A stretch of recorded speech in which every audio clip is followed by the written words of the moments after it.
ces microcristaux, on doit les chercher chaque fois quand on a un épanchement articulaire. La nouveauté concerne l'échographie, donc je laisserai tout à l'heure l'équipe de l'échographie le présenter. Concernant les thérapeutiques, vous allez voir qu'il n'y a pas vraiment de choses extraordinaires concernant le traitement. C'est le traitement des crises aiguës par la colchicine, les traitements non médicamenteux comme la glace. On peut donner des anti-inflammatoires, une petite dose de colchicine, là aussi comme j'ai dit tout à l'heure. Parfois, on peut donner une petite dose de corticothérapie par voie orale quand on a un problème d'insuffisance rénale ou un problème chez le patient. On peut prévenir les crises par de la colchicine également. Et voilà. Excusez-moi, mais le traitement de l'arthrite microcristalline à pyrophosphate, c'est l'infiltration. Hein, c'est ce qui est écrit là-dessus. Hein. Oui. C'est-à-dire que c'est généralement une grosse articulation, hein, c'est le genou ou le poignet. C'est très facile d'infiltrer et ça marche très très bien. Et le reste, la colchicine, les anti-inflammatoires, les stéroïdes, c'est quand vraiment on ne peut pas faire ça. Mais ce qu'il faut retenir, c'est pseudo-goutte, infiltration. Alors, ils répondent, à mon avis, un peu moins bien à la colchicine, oui. Parce que j'ai le souvenir d'une dame qui avait une atteinte des deux épaules bilatérales, une arthrite, qui a été prise pour une pseudopolyarthrite rhizomélique. Donc, il a été traité pendant 2 mois par une forte dose de corticoïdes et donc hospitalisé pour bilan. Finalement, c'était une simple chondrocalcinose qui est passée sous anti-inflammatoire. Oui. Oui, oui. En fait, il y a très très peu. C'est une maladie des sujets âgés. Et les laboratoires n'aiment pas les vieux. Parce qu'ils ont toujours peur de tuer leur drogue en montrant des effets indésirables trop importants.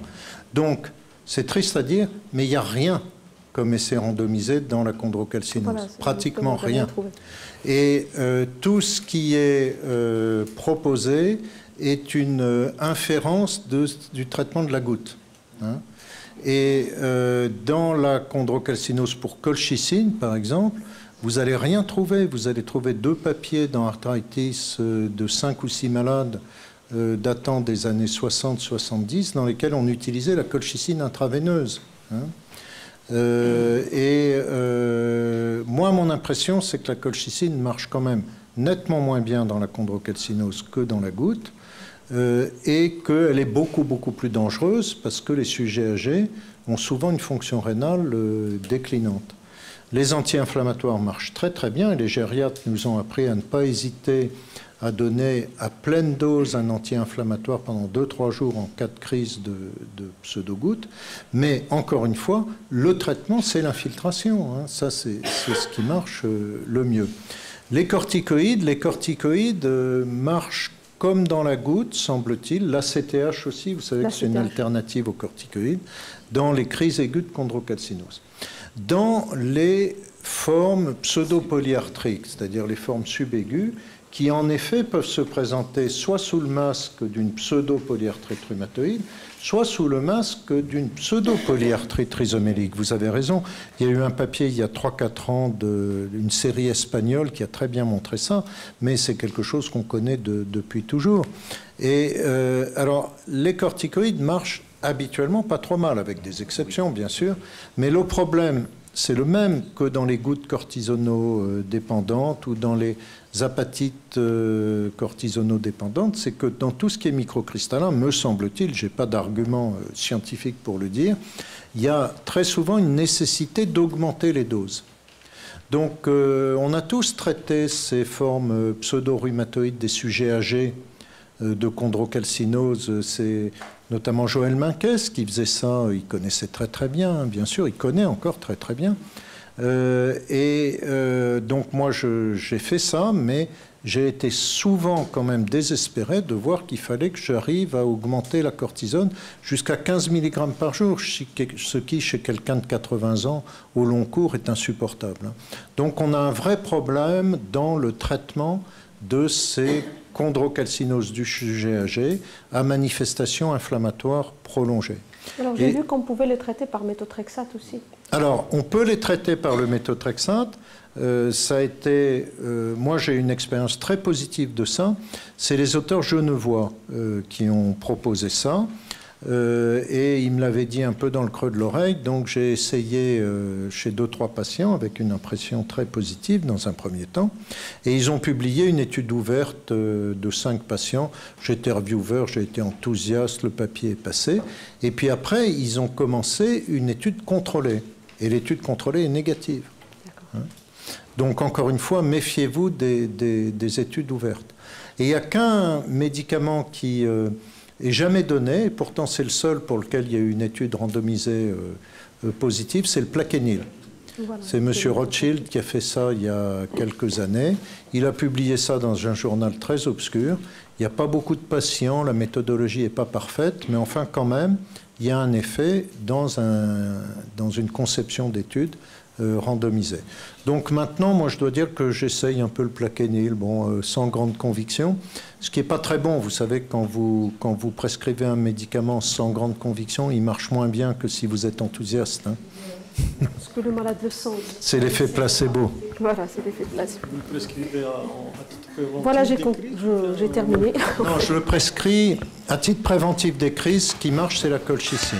Hein. Donc les gens qui ont 3-4 crises par an, les vieilles dames qui font 3-4 crises aiguës par an, vous leur donnez 1 mg de colchicine. Il y a une étude, bon, c'est une seule, hein, et qui n'est pas parfaite, qui montre que ça diminue la fréquence des crises de plus de moitié, et c'est à peu près ce qu'on observe en pratique.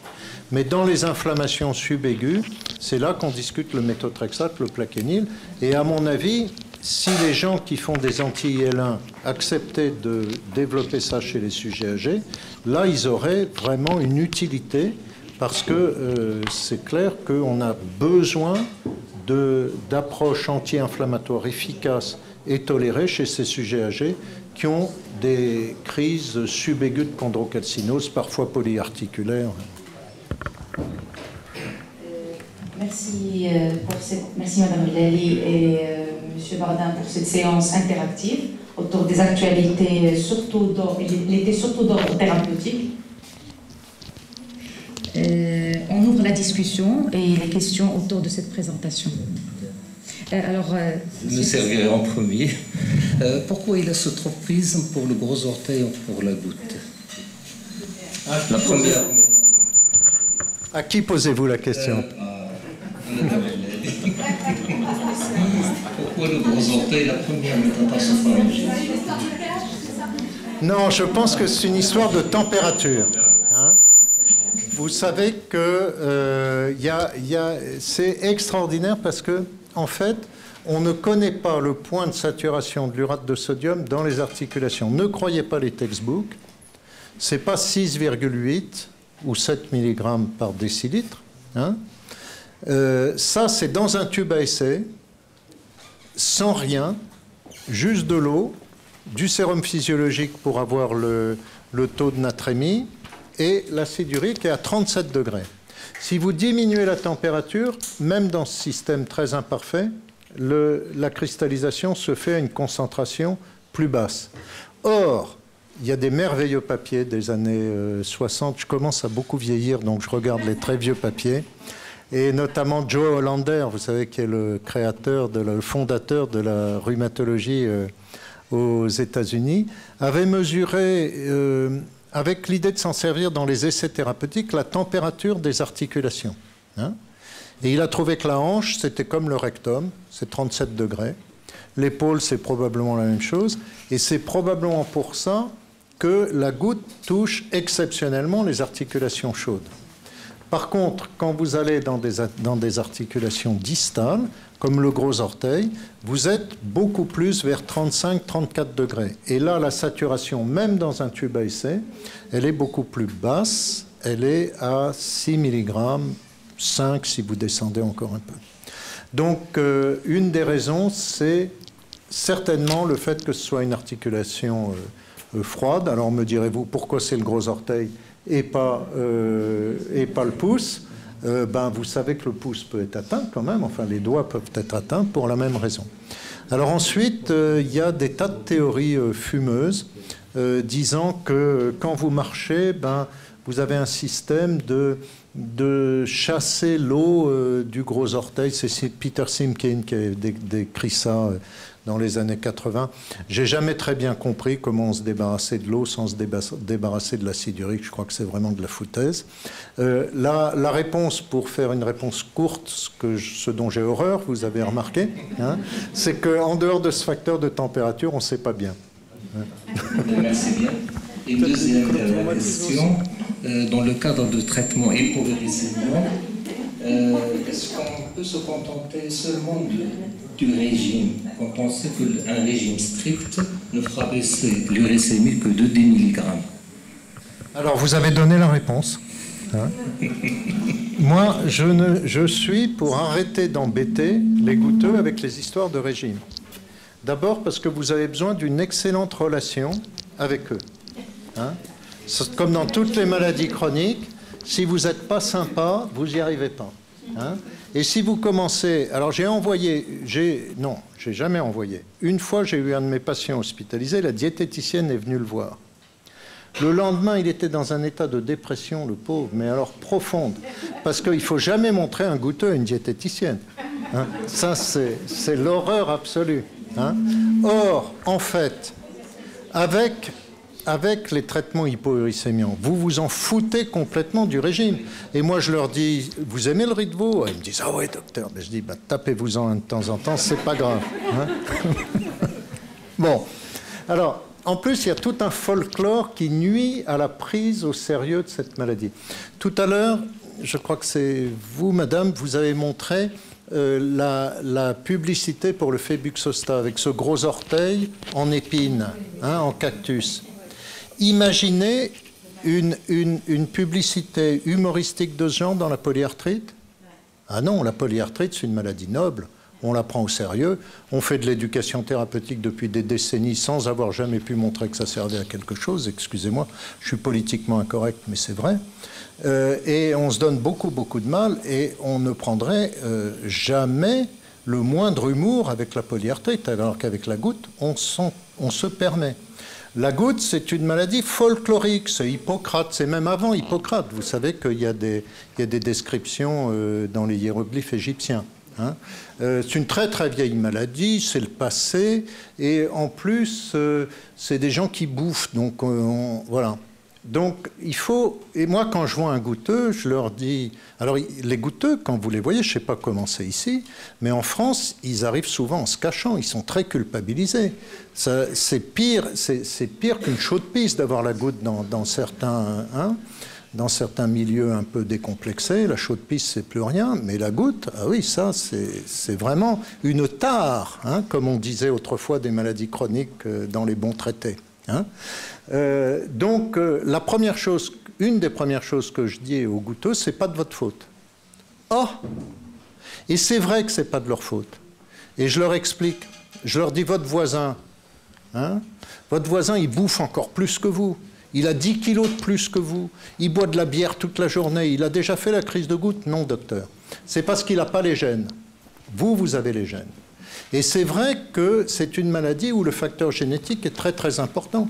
Vous savez que les goutteux deviennent goutteux parce qu'ils ont un défect subtil, mais un défect quand même, dans l'expression d'acide urique. C'est-à-dire qu'avant qu'ils montent leur acide urique, il faut qu'ils montent leur acide urique dans les urines, leur excrétion d'acide urique, il faut qu'ils montent beaucoup plus leur uricémie. Donc ils se défendent beaucoup moins bien que les gens normaux, entre guillemets, si tant est que ça existe, en tout cas les gens qui n'ont pas ces gènes, contre les acides uriques alimentaires.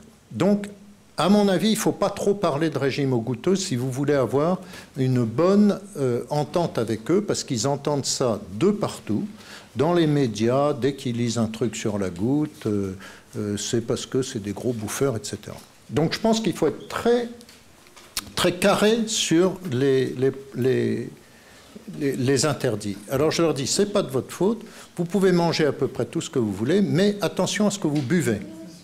Et je leur interdis la bière, je leur interdis les alcools forts, et je leur interdis les coca sucrés. Mais alors généralement, les gens répondent, oh, bon, vous savez, hein, le coca, hein, ça ne va pas me priver beaucoup, parce que le goutteux, il ne boit pas beaucoup de coca, en fait, en France. Hein, en France. Aux États-Unis, oui, parce qu'aux États-Unis, les Hispano-Américains, les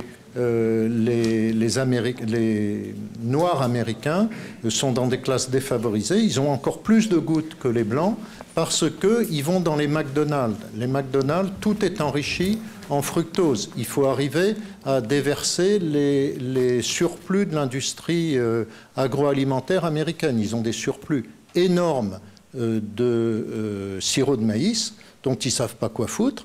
Donc, ils mettent ça dans les McDonald's et ils mettent ça dans les boissons sucrées. Hein. C'est du sucrose pur, ça fait monter l'uricémie, même chez quelqu'un de normal. Hein. Voilà. Donc, mais en France, ce n'est pas trop le problème. Donc, je leur dis ça.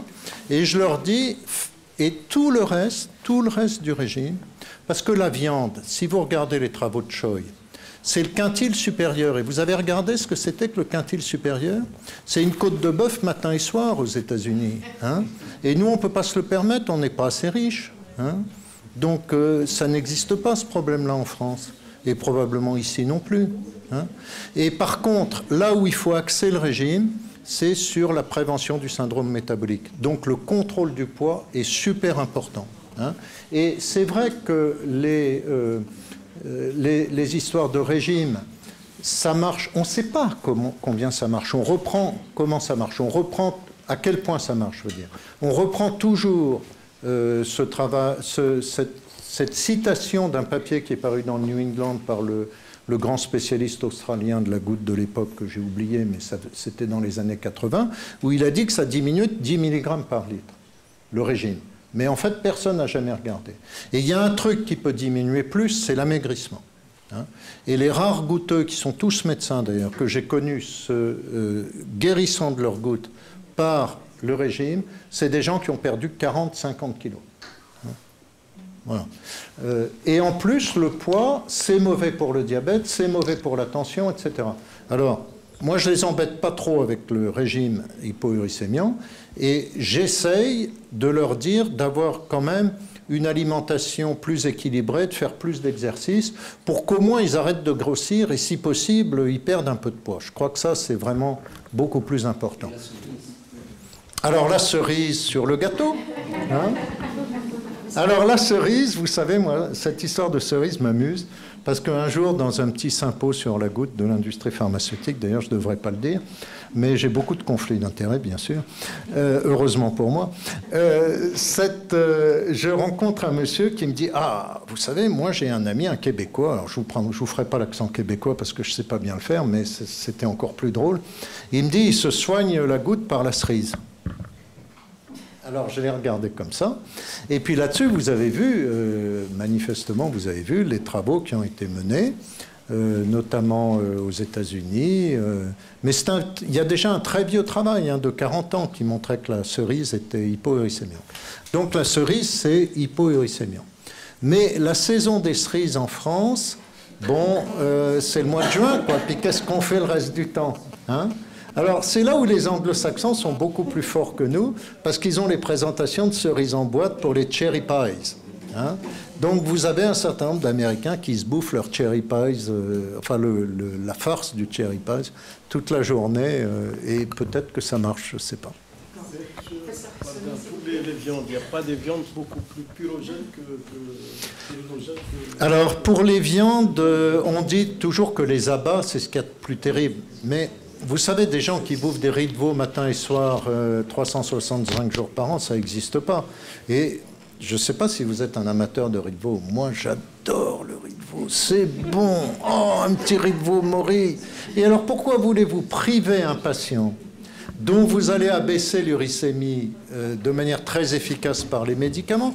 Pourquoi voulez-vous lui retirer ce petit plaisir d'un riz de veau de temps en temps? Il n'y a vraiment pas de raison. C'est surtout le mouton, non?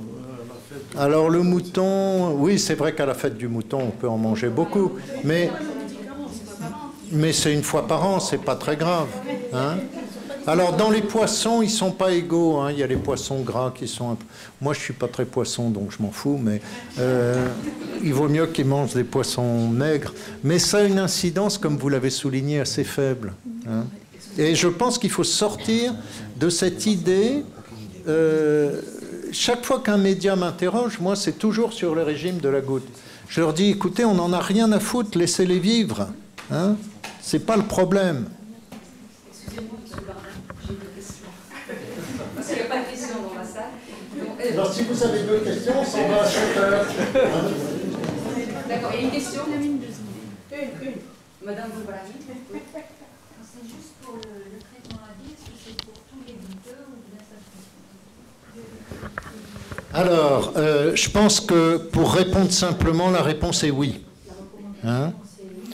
La recommandation, c'est de maintenir l'uricémie en dessous de 6 à vie. Et si votre patient a perdu 40 kg, vous pourrez peut-être arrêter le traitement hypouricémiant, mais c'est tellement rare qu'on ne va pas trop le dire, quoi. Hein? Ce que l'on sait par la littérature, c'est que des goutteux à qui on a arrêté le traitement il y a 4 ou 5 papiers, alors qu'ils étaient guéris, il y en a 50% qui rechutent dans les 2 ans. Ce qui est normal parce que l'uricémie remonte. Il y a des sites, parce qu'on n'a pas développé la cristallisation, je vous ai déjà beaucoup embêté avec la température du gros orteil, qui n'est pas celle du rectum, mais...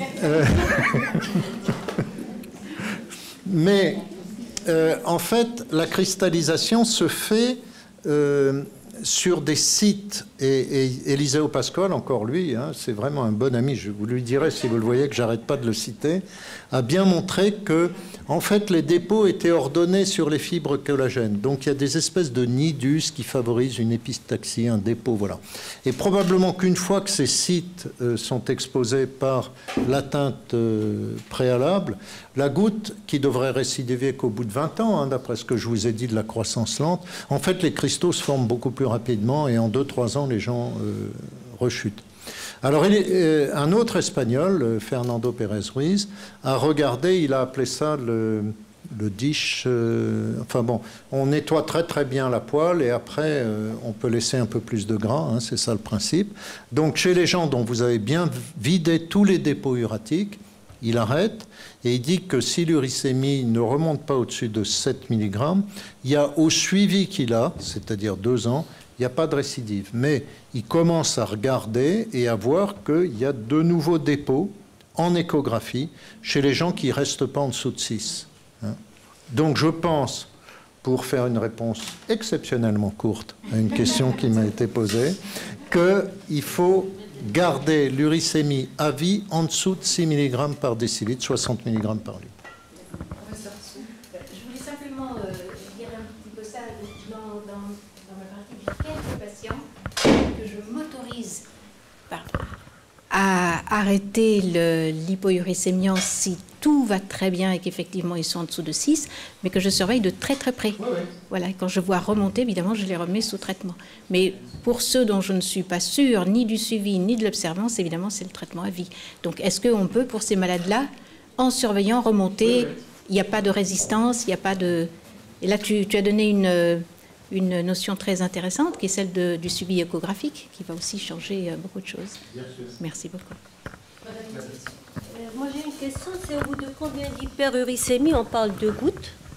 Et une deuxième question, est-ce qu'en France les endocrinos et les cardios traitent aussi bien la goutte que les rhumatos? Parce que chez nous il y a beaucoup de goutteux qui sont pris en charge par les endocrinos. Partout. La goutte, c'est des dépôts articulaires d'urate de sodium. C'est comme ça que ça se définit. Et jusqu'à un passé récent, c'était quelqu'un qui avait une hyperuricémie et qui a fait une crise de goutte. Là, on est très embêté parce qu'il y a plusieurs études échographiques. Il y a même une étude par... Vous savez, on fait des scans double énergie aussi, hein, qui permettent d'identifier les cristaux d'urate.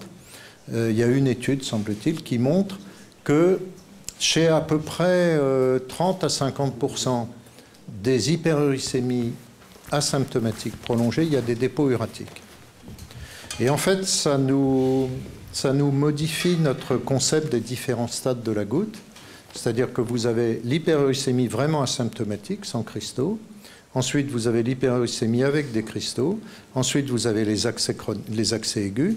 Après, les gouttes tophacées et les gouttes réfractaires. C'est ça, voilà. Alors, la question qui se pose maintenant, c'est de savoir, est-ce que ces gens qui ont des dépôts asymptomatiques d'urate de sodium, est-ce qu'il faut les traiter?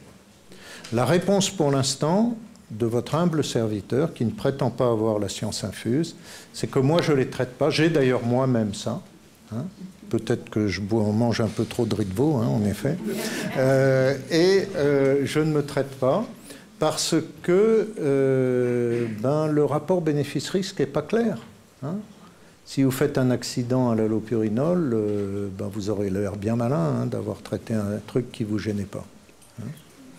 Alors, pour l'hyperuricémie asymptomatique, indépendamment des dépôts cristallins, mais sans crise de goutte, on est dans une période où on ne sait plus trop.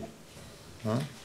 C'est-à-dire que c'est clair, de plus en plus clair, encore controversé, que, en tout cas pour moi, je pense vraiment que l'hyperuricémie est un facteur de risque cardiovasculaire. Moins que la goutte, mais quand même un petit facteur de risque cardiovasculaire. Mais on ne dispose pas d'essais thérapeutiques vraiment de grande taille et bien faits qui montrent que de traiter les hyperuricémies asymptomatiques, ça va se traduire par moins d'hypertension, moins d'infarctus du myocarde, moins d'insuffisance rénale. On ne sait pas. Donc on connaît le risque des traitements, on ne connaît pas le bénéfice. Donc dans aucun système au monde, vous pourrez avoir une AMM pour un produit dont vous ne connaissez pas la balance bénéfice-risque.